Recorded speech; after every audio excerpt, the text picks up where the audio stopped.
Se donner le moyen d'y voir clair. Ça, c'est capital. Moi, j'ai développé un questionnaire qui permet d'aller identifier les conduites, les incivilités, les conduites vexatoires, les conduites à risque de harcèlement qui sont présentes dans un milieu de travail. Je pense que ça devrait, cet outil-là, comme d'autres qui sont conçus dans le même esprit, devrait être utilisé autant par le syndicat que par l'employeur et peut-être conjointement, comme j'ai fait dans mon dossier où on risquait d'avoir 15 griefs, comme j'ai fait dans un autre dossier, on a fait la démarche conjointement avec le syndicat, l'outil comme cette approche-là que je vous encourage à avoir. Une grille d'analyse commune pour être capable ensuite de se dresser un portrait de situation.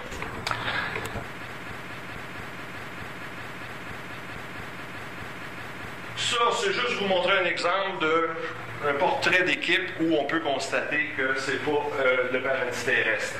Chaque ligne représente un employé et vous pouvez voir que les employés qui, comme ici, là, je me souviens, il s'appelait Spider-Man, lui, vous voyez 27 conduites vexatoires qui le préoccupaient beaucoup dans son milieu de travail.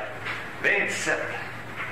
J'essaie d'avoir dit à Spider-Man, parce que je leur ai présenté leur portrait d'équipe, j'ai dit Spider-Man, j'ai dit appelez-moi, appelez votre boss, appelez quelqu'un, mais restez pas avec ça, ça n'a pas de bon sens, là, ça ne doit pas être le fun de travailler ici. Ça permet aux collègues aussi de se rendre compte que si eux autres ça va bien, il y a peut-être d'autres mondes que ça va moins bien. Puis ça permet de constater si c'est un milieu à risque ou non.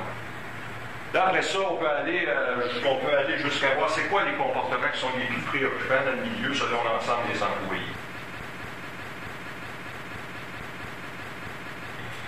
Ça permet éventuellement de se rendre compte que, comme c'est arrivé il y a pas tellement longtemps, que sur 17 employés, dans une douzaine qui allèguent que telle personne a ce comportement-là, qui est nocif, qui est un comportement de conduite vexatoire, que ça les bouleverse, que c'est en train d'empoisonner leur milieu de travail. Mais ce qu'on a fait dans ce cas-là, c'est quand on a constaté qu'on avait des constants, qu'on avait plein de monde qui disait la même affaire à propos d'un individu. Après avoir fait ce constat-là, j'ai présenté à ma collègue des relations de travail ce constat-là.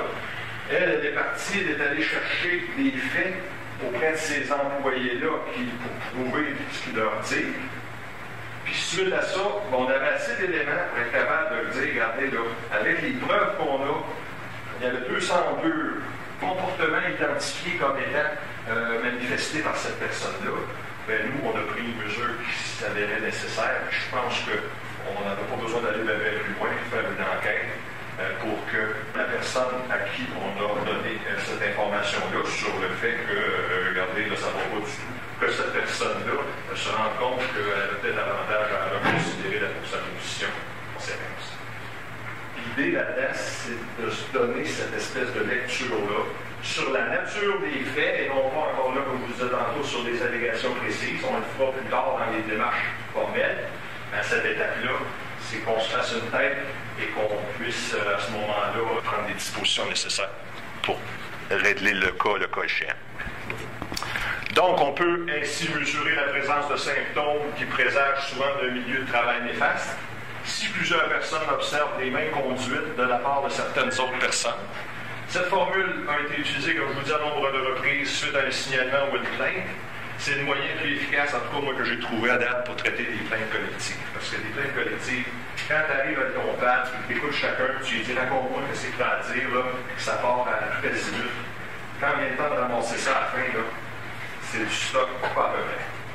Tandis que là, on leur envoie pas une stimulation, on leur donne une liste de comportements, les gens réagissent à ça.